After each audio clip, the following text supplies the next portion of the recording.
नमस्कार, KTV news में आपका स्वागत है। मैं हूं स्तुति और आइए एक नजर डालते हैं शहर की प्रमुख सुर्खियों पर। शारदीय नवरात्र की पंचमी तिथि पर श्रद्धालुओं ने मां स्कंद माता के चरणों में नवाया शीश।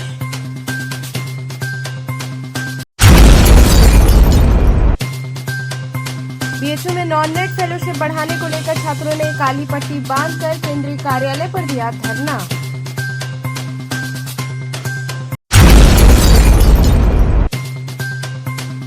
स्वामी हरसेवानंद पब्लिक स्कूल रमना बनपुरवा में एक भारत श्रेष्ठ भारत कैंप का हुआ आयोजन।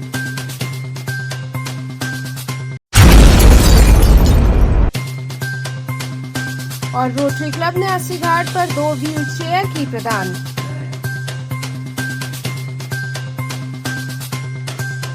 और अब खबरें विस्तार से।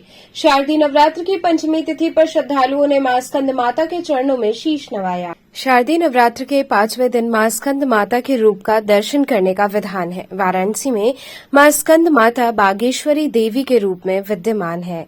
यहां मां स्कंद माता का बागेश्वरी रूपी भव्य मंदिर बहुत प्राचीन है। भोर से ही यहां मां के दर्शन के लिए भक्तों की भीड़ उमड़ पड़ती है।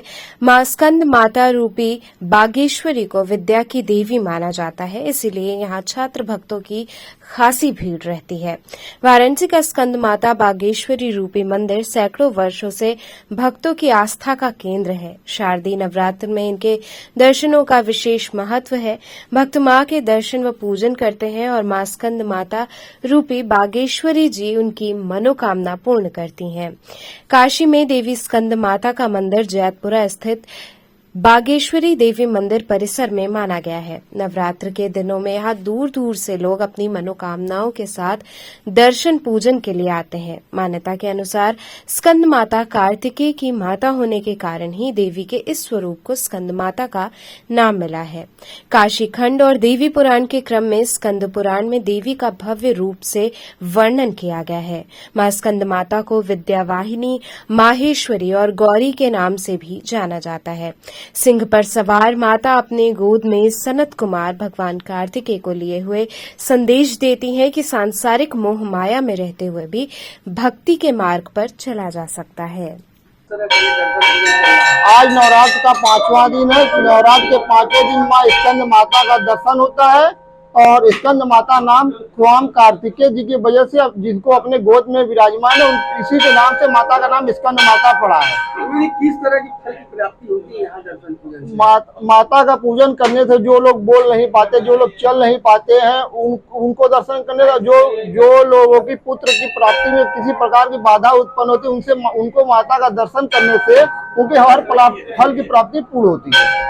क्या मतलब छठे दिन ही इनका दर्शन हाँ, नवरात्र के 5वें दिन ही माता का दर्शन होता है और विशेष दर्शन माँ बागेश्वरी देवी का है जिसके नाम से ये मंदिर है। उनका नवरात्र के 5वें दिन आज ही के दिन दर्शन होता है। उनको सरस्वती जी का रूप भी कहा जाता है, ज्ञान की देवी कहा जाता है। जो लोग पढ़ने लिखने वाले लोग हैं उनको माता का विशेष दर्शन करना अनिवार्य है। बीएचयू में नॉन नेट फेलोशिप बढ़ाने को लेकर छात्रों ने काली पट्टी बांधकर केंद्रीय कार्यालय पर धरना दिया। काशी हिंदू विश्वविद्यालय में सेंट्रल ऑफिस के बाहर नॉन नेट फेलोशिप बढ़ाने की मांग को लेकर छात्रों का विरोध प्रदर्शन दूसरे दिन भी जारी है। छात्रों का कहना है कि हमने बहुत बार फेलोशिप बढ़ाने की मांग को लेकर विभाग के साथ साथ कुलपति को भी ज्ञापन दिया, लेकिन हमारी मांगों को नजरअंदाज किया गया, जिसके कारण हमें अब धरने पर बैठना पड़ा है। शोध छात्रों का कहना है कि उनको 8,000 रूपये नॉन नेट फेलोशिप मिलता है, जिसको बढ़ाकर 25,000 रूपये तक किया जाए। उन्होंने कहा कि रिसर्च स्कॉलर की फेलोशिप लगातार बढ़ रही है, लेकिन नॉन नेट फेलोशिप कोई वृद्धि नहीं हो रही है। छात्रों ने कहा कि हम सभी उम्मीद लगाकर आए थे कि हम अपने कुलपति से अपनी बातों को करेंगे, लेकिन उनसे मुलाकात नहीं करने दिया गया। धरने पर बैठे छात्र छात्राओं ने बैनर पोस्टर लेकर केंद्रीय कार्यालय के बाहर स्थित प्रवेश द्वार पर अपनी मांगों को लेकर विरोध किया। छात्रों ने कहा कि विश्वविद्यालय द्वारा नॉन नेट फेलोशिप को लेकर किया जा रहा भेदभाव ठीक नहीं है। का तीसरा दिन है। हमारी प्रमुख मांगों में से सबसे हमारी जो जिसकी राशि 8,000 रुपये की करीब है, इसे बढ़ाकर मिनिमम कम से कम 25,000 रुपये तक दिया जाए। वर्ष 2006 में जब फेलोशिप को रिवाइज करना हुआ था उस समय नॉन नेट फेलोशिप का जो अमाउंट था वो 5,000 था और उस समय JRF वालों की फेलोशिप जो थी करीब 12,000 के आसपास थी। लेकिन जब रिवीजन हुआ तो 5,000 से बढ़ाकर नॉन नेट फेलोशिप को 8,000 किया गया और जेआरएफ वालों का 16,000 कर दिया गया।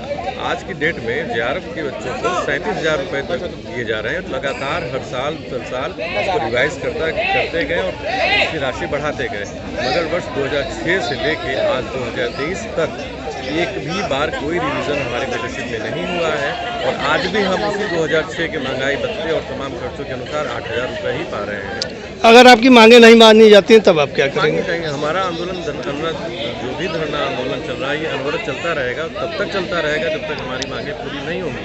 आप जानते होंगे BHU को यूनिवर्सिटी ऑफ एमिनेंस का दर्जा मिला हुआ है और यहाँ जो 8,000 रुपये हमको मिलते हैं मनरेगा की मजदूरी से भी कम है। तो इसलिए कहीं ना कहीं आपके व्यवस्था पे सवाल उठता है कि अगर आप हमें 8,000 रुपये देंगे, 6,000 रुपये खाने में जाएंगे तो हम बाकी शोध कार्य कैसे करेंगे? क्या गुणवत्ता होगी शोध? सिर्फ दर्जा देने से शोध थोड़ी होता है। स्वामी हरसेवानंद पब्लिक स्कूल रमना बनपुरवा में एक भारत श्रेष्ठ भारत कैंप का आयोजन हुआ। उत्तर प्रदेश एनसीसी निदेशालय व ग्रुप हेडक्वार्टर ए वाराणसी के तत्वावधान में ब्रिगेडियर कुलबीर सिंह के नेतृत्व में पतित पावन गंगा के तट पर स्थित स्वामी हरसेवानंद पब्लिक स्कूल रमना बनपुरवा में 91 यूपी बटालियन एनसीसी मुगलसराय द्वारा 12 दिवसीय एक भारत श्रेष्ठ भारत कैंप का आयोजन किया जा रहा है, जो 28 अक्टूबर को समाप्त होगा। इस शिविर में वाराणसी ग्रुप ए एवं वाराणसी ग्रुप बी के साथ साथ प्रयागराज ग्रुप एवं महाराष्ट्र निदेशालय के युवाओं का संयुक्त समागम हो रहा है। यहां पर 12 दिनों तक एक लघु भारत का आदर्श स्वरूप देखा जा सकता है। इस शिविर में 600 कैडेट भाग ले रहे हैं, जिसमें 402 छात्र एवं 198 छात्रा कैडेट हैं।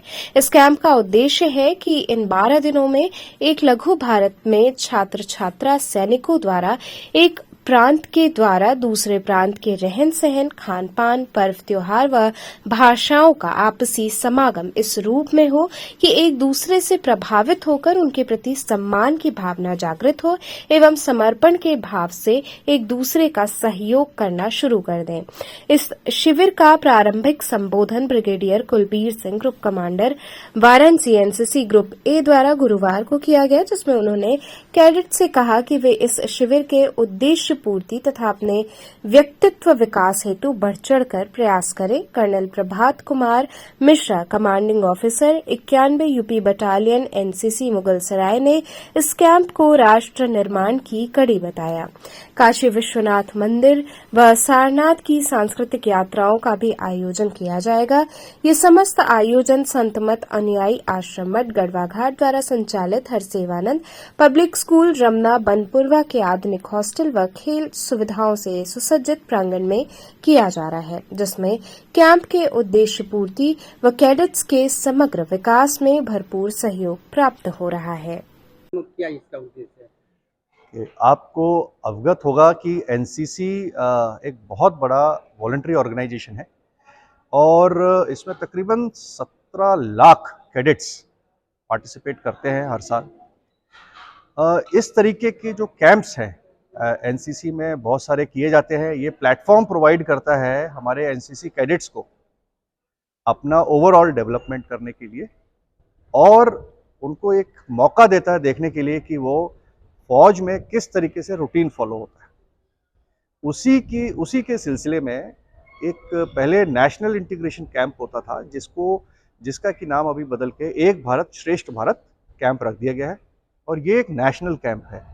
इसमें इंडिया से, भारतवर्ष से डिफरेंट प्रांतों के बच्चे आते हैं और इस कैंप का मेन उद्देश्य होता है कि आप बच्चों का जो ओवरऑल डेवलपमेंट, कल्चरल जो इनके एक्सचेंजेस हैं वो करें और बच्चे आपस में घुल मिल के रहें। एक ऐसा कॉर्ड बनाया जाए जिससे कि जो हमारे डिफरेंट प्रांत हैं उसके बच्चे एक धागे में पिरोए जाएं और जिसको कि हम बोलते हैं नेशनल इंटीग्रेशन। और ये एक शुरुआत है इस बच्चों के लेवल पे, बिकॉज अगर हम इस लेवल पे शुरू करेंगे ऐसी एक्टिविटीज़ तो ये ज़रूरी है कि इसको अगर हम अभी शुरू करेंगे आगे चल के ये बच्चे नेशन बिल्डिंग में और एज ए नेशनल इंटीग्रेशन के बहुत बड़े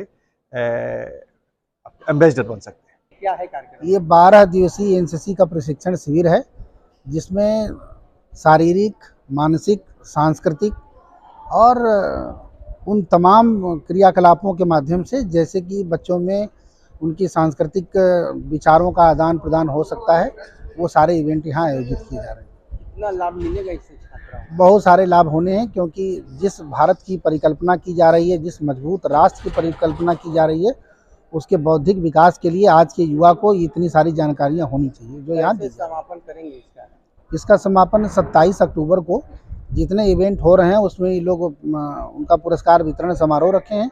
उनके कोई बड़े अधिकारी आएंगे जो पुरस्कार देंगे, फिर अपनी अपनी टीम अपने अपने स्थान को प्रस्थान करेंगे। अस्सी घाट पर रोटरी क्लब द्वारा 2 व्हील चेयर प्रदान की गई। अस्सी घाट पर रोटरी क्लब वाराणसी ने 2 व्हील चेयर बलराम मिश्र तीर्थ पुरोहित अस्सी घाट को दान में दिया। प्रधानमंत्री के संसदीय क्षेत्र वाराणसी में तीर्थ यात्रियों की संख्या दिनों दिन बढ़ती जा रही है और इसी में बहुत से दिव्यांग बुजुर्गों और बीमार लोगों के लिए जो काशी को देखना और महसूस करना चाहते हैं, लेकिन इन चीजों के अभाव में उन्हें बहुत ही कठिनाइयों का सामना करना पड़ता है। परंतु अब अस्सी घाट पर भी बुजुर्गों दिव्यांगों के लिए ऐसी सुविधा हमेशा मौजूद रहेगी। इसी कड़ी में अस्सी के तीर्थ पुरोहित बलराम मिश्रा ने बताया कि ये हमें रोटरी क्लब की तरफ से दान में मिला है। अब अस्सी घाट पर इसका भरपूर सदुपयोग होगा। इससे हमारे अस्सी घाट पर आने वाले तीर्थ यात्रियों को भी सुविधा होगी और वे भी औरों की तरह पूरा घाट घूम सकेंगे। उन्होंने कहा कि अब बुजुर्ग दिव्यांग के अलावा बीमार लोगों को भी घाट घूमने में आसानी होगी। इससे लोगों को बहुत सारी सुविधा होगी। उन्होंने रोटरी क्लब वाराणसी का इस नेक कार्य के लिए हृदय से आभार व्यक्त किया। गुरुजी, आज कौन से क्लब द्वारा आपको जो है ये व्हील चेयर दिया गया? आज ये रोटरी क्लब वाराणसी द्वारा 2 व्हील चेयर दिया गया है, जो दिव्यांग जनों के लिए है। और वर्तमान में चिकनगुनिया को देखते हुए उनको भी यदि असुविधा होगी तो वो भी आ जाएंगे। और इसके लिए हमको जो है रोटरी क्लब वाराणसी का हम आभार व्यक्त करते हैं। इस तरह से ये कार्य करते हैं, अच्छी बात है। वीडीए के आदेश की जमकर धज्जियां उड़ाई जा रही हैं। सरकारी ऑडिटोरियम का प्रयोग निजी कार्यक्रम के लिए किया जा रहा है। प्रधानमंत्री नरेंद्र मोदी के संसदीय क्षेत्र वाराणसी में एक ओर जहां विकास की बयार चल रही है, तो वहीं दूसरी ओर कुछ लोग ऐसे भी हैं जो विकास कार्यों पर पलीता लगाने का काम कर रहे हैं। और इतना ही नहीं, जिनके कंधों पर कार्य की जिम्मेदारी सौंपी गई है, वहीं शीर्ष अधिकारियों के आदेश की धज्जियां उड़ाते नजर आ रहे हैं। ताजा मामला वाराणसी कमिश्नर कार्यालय से जुड़ा हुआ है, जिसको लेकर के वाराणसी विकास प्राधिकरण के द्वारा आदेशित हुआ है कि वहां के ऑडिटोरियम का प्रयोग सिर्फ गवर्नेंस मीटिंग आदि के लिए प्रयोग किया जा सकेगा। लेकिन स्थिति धरातल पर इसके ठीक विपरीत दिखाई पड़ी, जहां बर्थडे पार्टी की तैयारी चल रही है। हालांकि यहां की व्यवस्थाओं का जिम्मा वेंडर को सौंपा गया है। अब ऐसे में सवाल ये खड़ा होता है कि क्या वेंडर खुद की मर्जी के आगे अधिकारियों के आदेश को भी ठेंगा दिखा सकते हैं? अगर ऐसा नहीं है तो इस मामले को वाराणसी विकास प्राधिकरण अब आगे किस स्तर पर देखेगा और क्या ऐसे वेंडर के खिलाफ कार्रवाई होगी या नहीं? जो आपका सबसे पहले ये कहना कि प्राइवेट कर दिया गया, ये गलत है। इस प्रकार से तो फिर हमारे रुद्राक्ष का जो रुद्राक्ष है, गिरिजा देवी संकुल है, वो सभी प्राइवेट है। ऐसी बात नहीं है। सिर्फ संचालन के लिए किया गया है, वो भी सभागार को नहीं किया गया है। सिर्फ वहाँ पर जो ऑडिटोरियम है उसको किया गया है। वो भी इसलिए कि क्योंकि वो 220 सीटर कैपेसिटी का एक ऑडिटोरियम है, जिसका यूटिलाइजेशन अभी थोड़ा लिमिटेड है। ये वीडीए द्वारा रेनोवेट भी किया गया था कुछ ही समय पहले।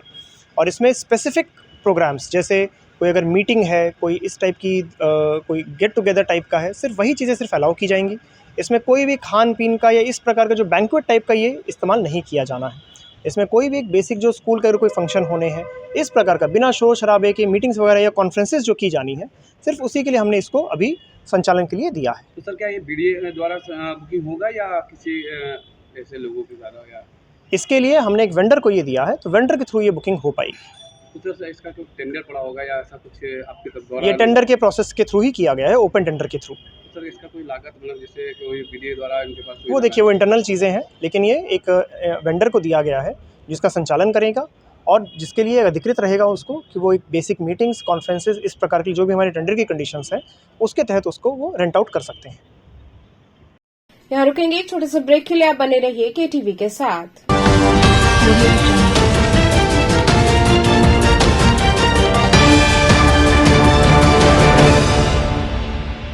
खबरों से जुड़े रहने के लिए हमारे चैनल केटीवी वाराणसी को सब्सक्राइब करें और लेटेस्ट अपडेट्स के लिए बेल आइकन को प्रेस करें।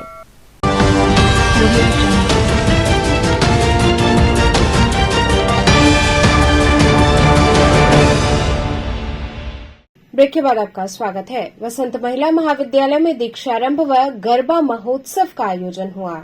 बसंत महिला महाविद्यालय राजघाट के सभागार में सत्र 2023-24 के नव प्रवेशी छात्राओं हेतु प्रवर्तन कार्यक्रम दीक्षारंभ आयोजित किया गया। यह कार्यक्रम सहपाठ्यचारी क्रियाकलाप समिति के सहयोग से संचालित किया गया। इस कार्यक्रम का मुख्य उद्देश्य नव प्रवेशी छात्राओं को महाविद्यालय के इतिहास से परिचित कराना, शिक्षकों एवं वरिष्ठ छात्राओं के साथ सामंजस्यपूर्ण संबंध स्थापित करना एवं बेहतर तालमेल बिठाने के कला को सिखाना था। कार्यक्रम का उद्घाटन महाविद्यालय की प्राचार्य प्रोफेसर अलका सिंह ने किया। उन्होंने अपने वक्तव्य में कहा कि हमारे महाविद्यालय का एक गौरवशाली इतिहास रहा है। कार्यक्रम के अगले चरण में शारदीय नवरात्र के उपलक्ष्य में छात्राओं द्वारा गरबा नृत्य का भी आयोजन किया गया। इस कार्यक्रम में महाविद्यालय की अधिकाधिक छात्राओं ने भाग लिया और गरबा डांडिया नृत्य किया। कार्यक्रम का संयोजन डॉ श्रेया पाठक ने किया। कार्यक्रम का संचालन डॉ पुनीता पाठक तथा धन्यवाद ज्ञापन डॉ प्रवीण कुमार ने दिया। नवरात्रि महोत्सव के इस गरबा नृत्य के आयोजन में छात्राओं ने कलश एवं नारियल पूजन के साथ इसकी शुरुआत की। इस कार्यक्रम में प्रोफेसर परवीन सुल्ताना, डॉ श्वेता, डॉ विभा सिंह एवं डॉ अंजना सिंह ने सकुशलता से इसको संपन्न कराया।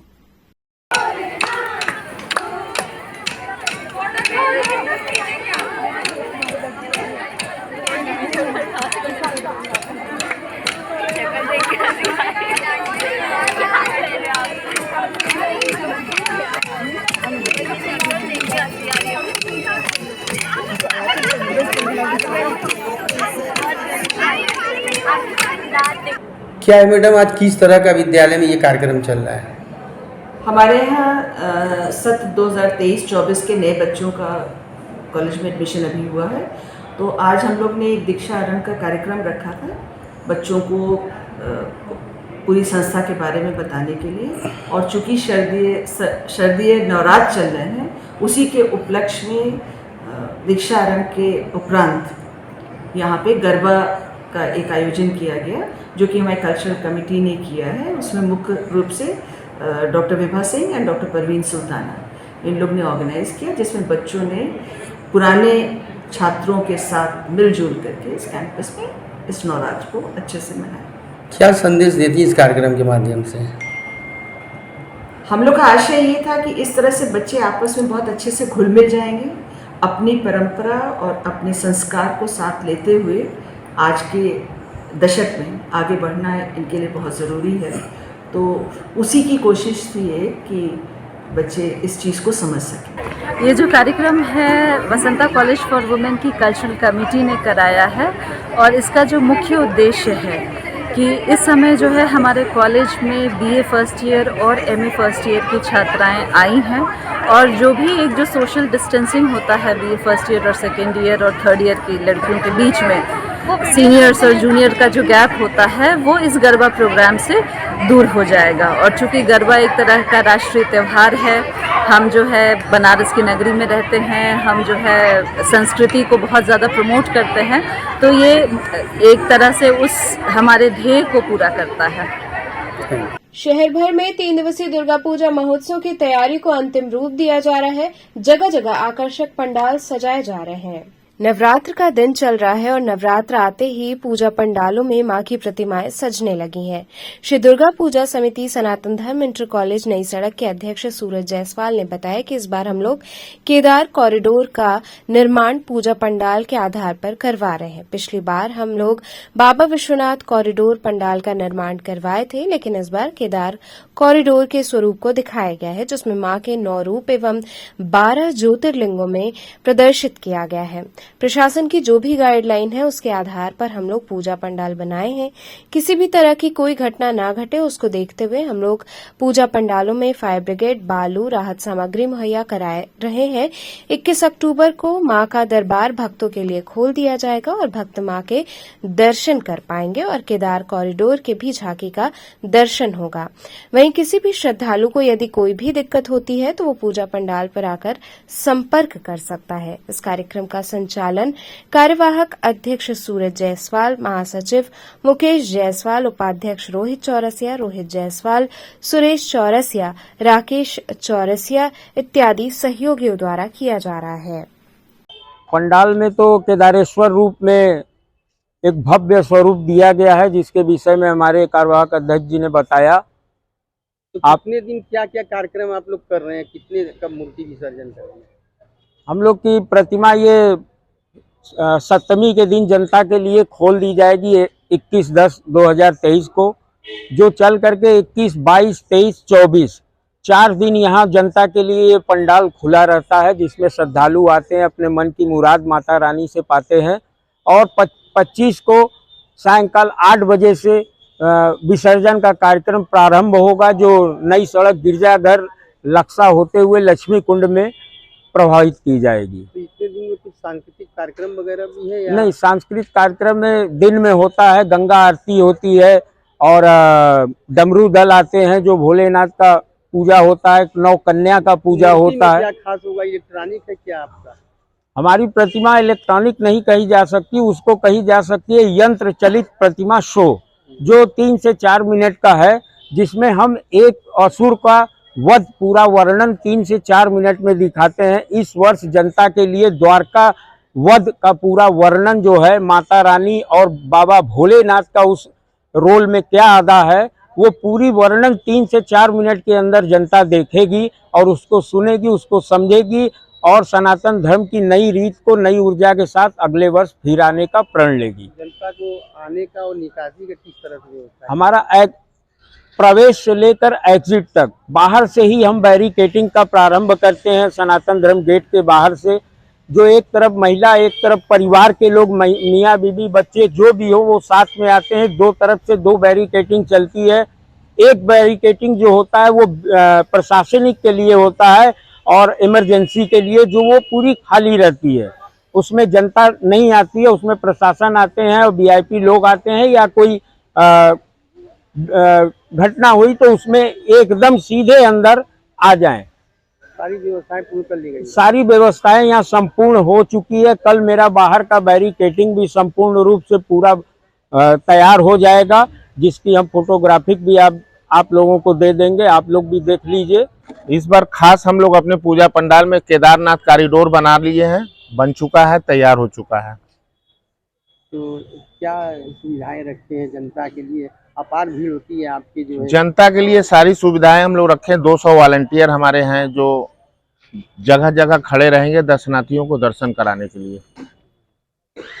और पुलिस प्रशासन की क्या व्यवस्था है? प्रशासन की पूरी व्यवस्था हर साल रहती है, इस साल भी है और अच्छी व्यवस्था रहेगी। प्रशासन कल हम लोगों के साथ मीटिंग करके एक बैठक किए और उसमें जो है कि पूरी आश्वासन दिए कि हम लोग आपके साथ हैं, चिंता करने की कोई बात नहीं। भीड़ संभालने के लिए आप लोग को वॉलंटियर वगैरह? हमारे 200 वॉलंटियर हैं, बड़े छोटे सारे मोहल्ले के लोग हैं और अच्छे से हम लोग दर्शनार्थियों को दर्शन कराएंगे। प्राचीन श्री रामलीला कमेटी औरंगाबाद के नक्कटैया की लीला संपन्न हुई। प्राचीन श्री रामलीला कमेटी शिवानगर औरंगाबाद वाराणसी के नक्कटैया की लीला सकुशल संपन्न हुई। इस दौरान अनेकों प्रकार के लाग विमान आकर्षण का केंद्र रहे।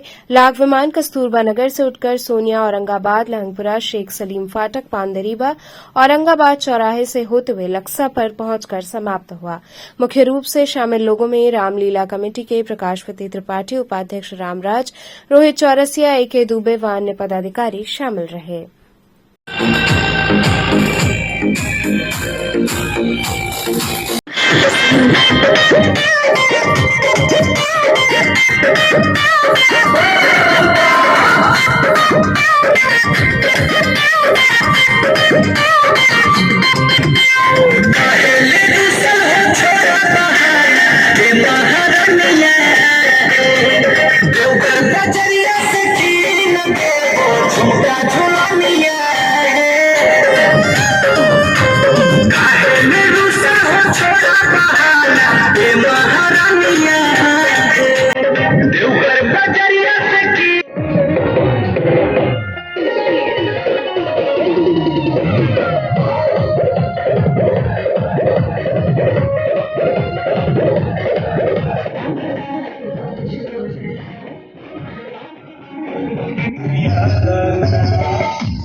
लोही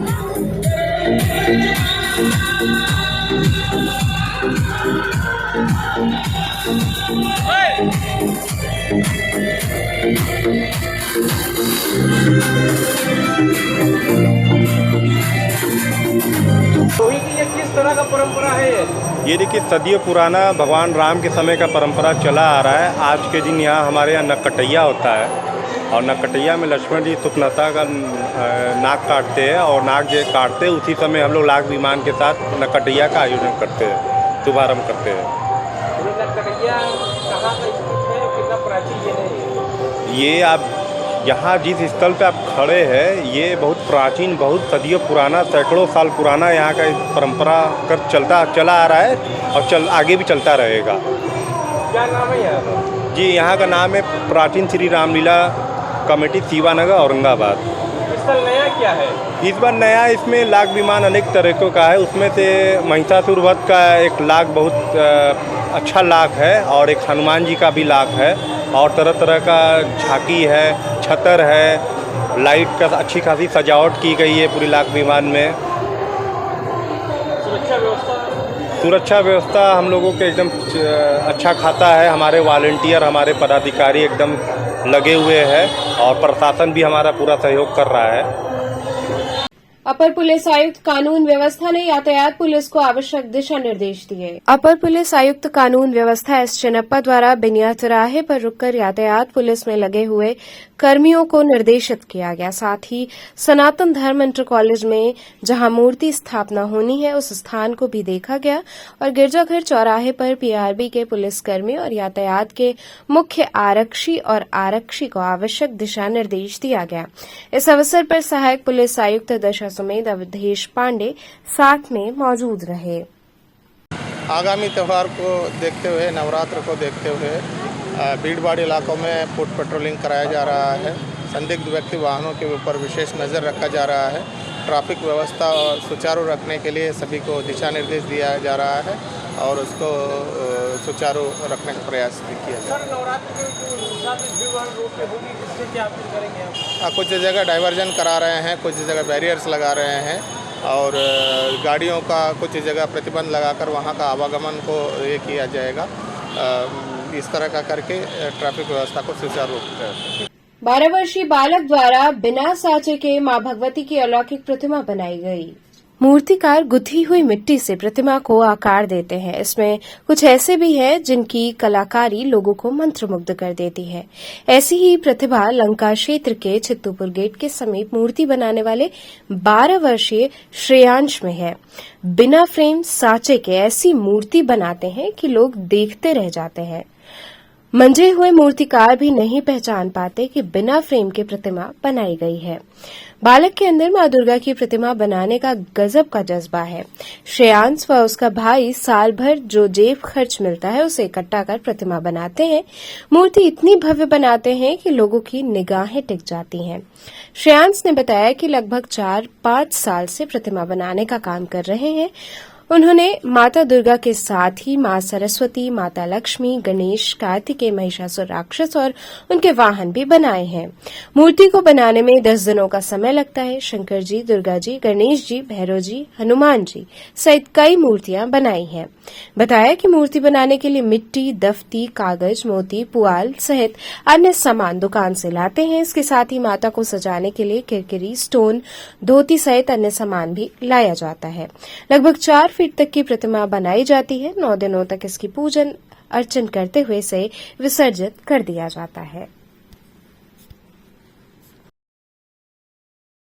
ये जो मूर्ति आपने बनाई है, कैसे इसको सीखा, कैसे समझा कि इस तरह की मूर्ति बनी? हम लोग ये सब मोबाइल में से देख करके सीखते हैं। मोबाइल से? हाँ।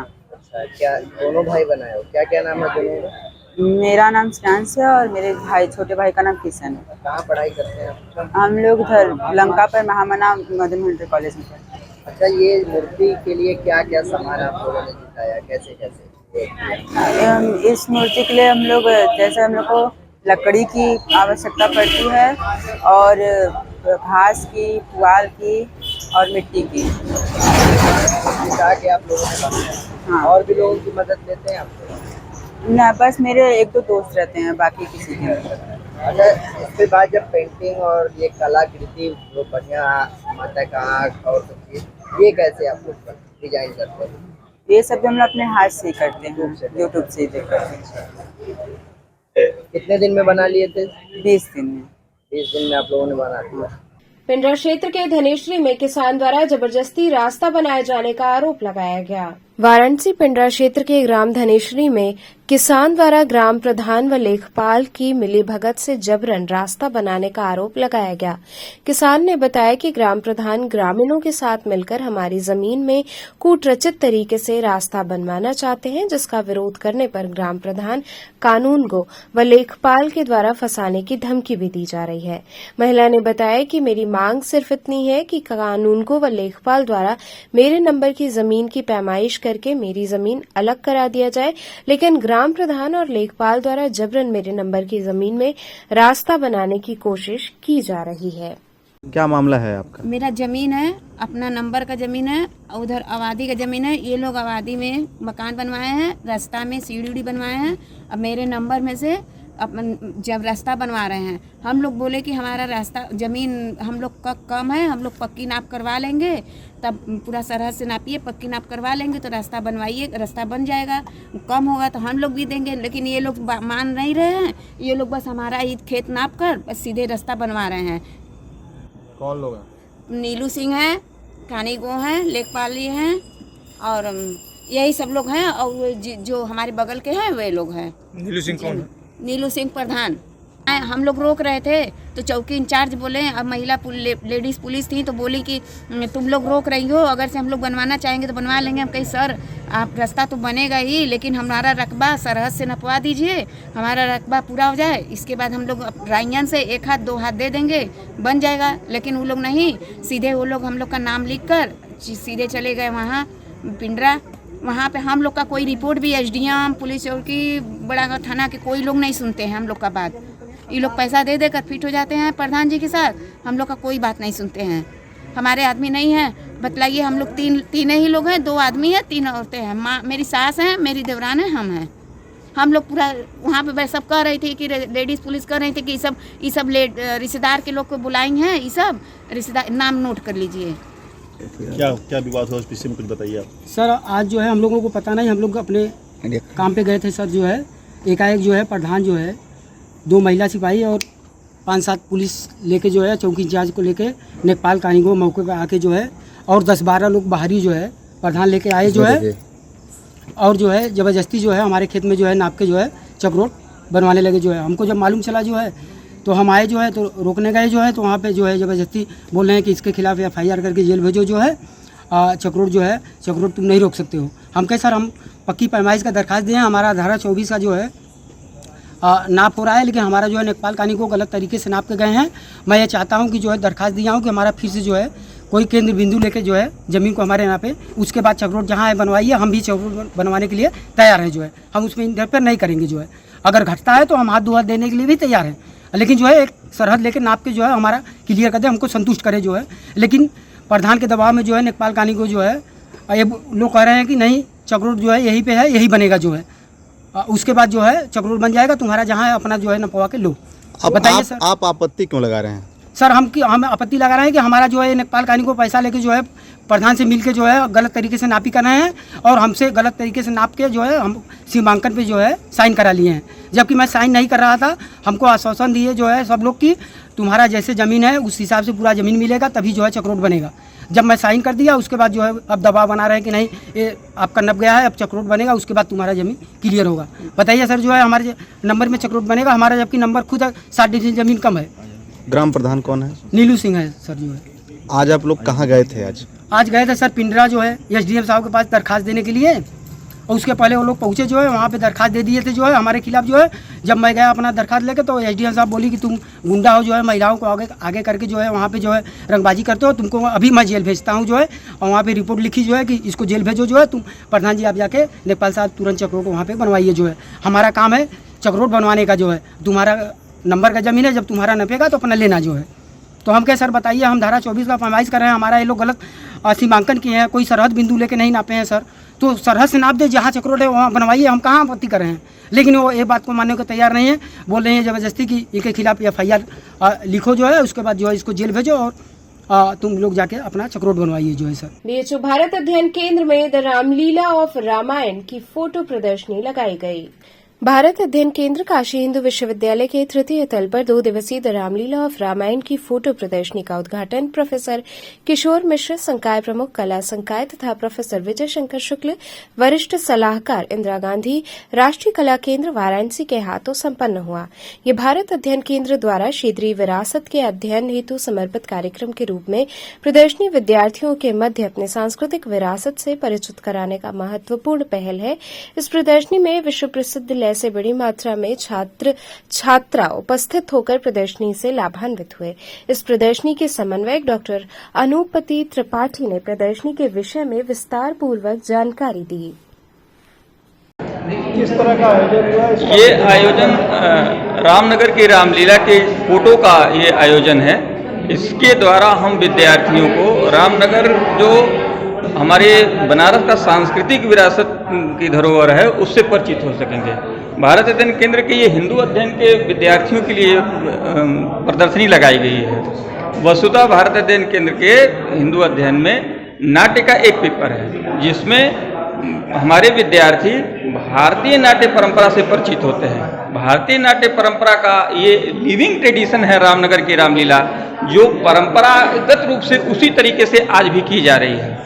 उनके सारे पहलुओं से परिचित होने के लिए किस प्रकार से भारतीय सारी विधियों के द्वारा रामनगर की रामलीला की जाती है, विद्यार्थी हमारे परिचित हो सके, इसके लिए हमने ये फोटो एग्जीबिशन लगाया है कि यहाँ ये सारे पक्षों को फोटो लगे हुए हैं, उसको विद्यार्थी देखकर अपने जीवन में कहीं भी वो रहेंगे तो पुनः रामलीला कर सके, उसकी प्रेरणा उनको प्राप्त होगी। ये कहाँ पे हो रहा है? ये भारत अध्ययन केंद्र के 3rd फ्लोर पे हो रहा है। काशी हिंदू विश्वविद्यालय के भारत अध्ययन केंद्र मालवीय हेरिटेज संकुल के 3rd फ्लोर पे इसका आयोजन किया गया है। भारत अध्ययन केंद्र ने किया है। ऑटो चालक यूनियन ने उत्पीड़न का आरोप लगाते हुए जिला मुख्यालय पर प्रदर्शन कर ज्ञापन सौंपा। ऑटो चालक समिति के सदस्यों ने जिला मुख्यालय पहुंचकर प्रदर्शन करते हुए ज्ञापन सौंपा। सदस्यों ने कहा कि जिला प्रशासन के मनमाने तरीके से हो रहे चालान को लेकर हम जिला मुख्यालय पहुंचे हैं। उनका कहना है कि वाराणसी में विकास व जाम की समस्या को दूर करने के लिए जिला प्रशासन ने ई-रिक्शा और ऑटो चालकों के ऊपर उत्पीड़न कर रहे हैं। उसी को लेकर ऑटो चालक यूनियन संघ के यूनियन अध्यक्ष अजय चौबे के नेतृत्व में दर्जनों की संख्या में ऑटो चालक जिला प्रशासन के खिलाफ प्रदर्शन कर उन्हें ज्ञापन सौंप रहे हैं। किस मामले को लेकर आज आप लोग आए? आज हम लोग आए हैं 3 विषयों को लेकर के। एक अवैध वसूली को लेकर के, दूसरा स्टैंड को लेकर के, जो स्टैंड अभी तक व्यवस्थित नहीं हुए और यातायात प्रभावित हो रहा है। तीसरा, जो ऑटो चालकों के ऊपर जो उत्पीड़न किया जा रहा है, जिस तरह से उनको बंद करा जा रहा है, जिस तरह से व्यवस्था किया जा रहा है, तो उसका निजाज कराने के लिए हम लोगों ने एक पत्रक अधिकारी को महोदय के TP लाइन पर हम लोगों ने दिया, जिस पर कि ये कहा गया है कि जैसे कि ग्रामीण क्षेत्र में ऑटो यदि चलाता है तो बसों को उधर रखा जाए, बस को सिटी के अंदर मत करिए। तो वो सब पूरा हम लोग डायग्राम बना करके पूरा सिस्टम से बना करके उसको दिया है। मगर सबसे बड़ा दुख की बात है कि गरीब की बात सुनेगा कौन। आज हम लोग जिला मुख्यालय पर जब हम लोग आए हैं, उसका कारण ये था कि हम लोगों ने जब भी धरना दिया या कोई भी कुछ करते हैं तो हम लोग परमिशन लेके करते हैं। तो हम लोग लाल बहादुर शास्त्री घाट पर हम लोग परमिशन के माध्यम से धरना दे रहे थे और अधिकारी कोई भी सुनने के लिए नहीं आया। इससे साफ जाहिर होता है कि बनारस की अर्थव्यवस्था से लेकर यातायात की व्यवस्था से लेकर के प्रशासन को कोई मतलब नहीं, सिर्फ कागजी कार्रवाई हो रहा है। प्रधानमंत्री का क्षेत्र है, प्रधानमंत्री के क्षेत्र को अपमान करने का जो षड्यंत्र किया जा रहा है अधिकारियों के माध्यम से, वो गलत है। क्योंकि वोट देने वाला व्यक्ति सिर्फ गरीब जाता है, जो चलाने वाला होता है वो जाता है, वो दिशा देता है देश को, और देश की दिशा को भ्रमित करने वाला जो काम अधिकारी कर रहे हैं उनका मुखौटा खोलने के लिए आज हम लोग आए हैं। और एक बात और भी बता दे रहे हैं, यदि इस तरह से करेंगे तो कल के तारीख में बनारस में सबसे बड़ा हड़ताल होगा, उसकी जिम्मेदारी जिला प्रशासन और यातायात और RTO और नगर निगम का होगा। तो चलते चलते पुनः एक नजर डालते हैं शहर की प्रमुख सुर्खियों पर। शारदीय नवरात्र की पंचमी तिथि पर श्रद्धालुओं ने मां स्कंद माता के चरणों में नवाया शीश।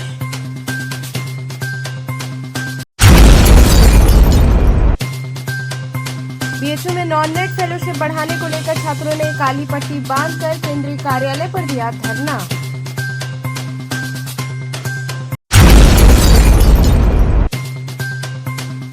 स्वामी हरसेवानंद पब्लिक स्कूल रमना बनपुरवा में एक भारत श्रेष्ठ भारत कैंप का हुआ आयोजन।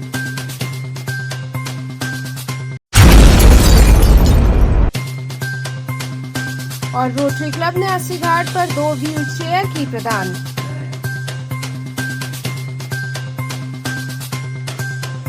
तो ये थे आज के समाचार। कल फिर होगी मुलाकात, तब तक के लिए नमस्कार।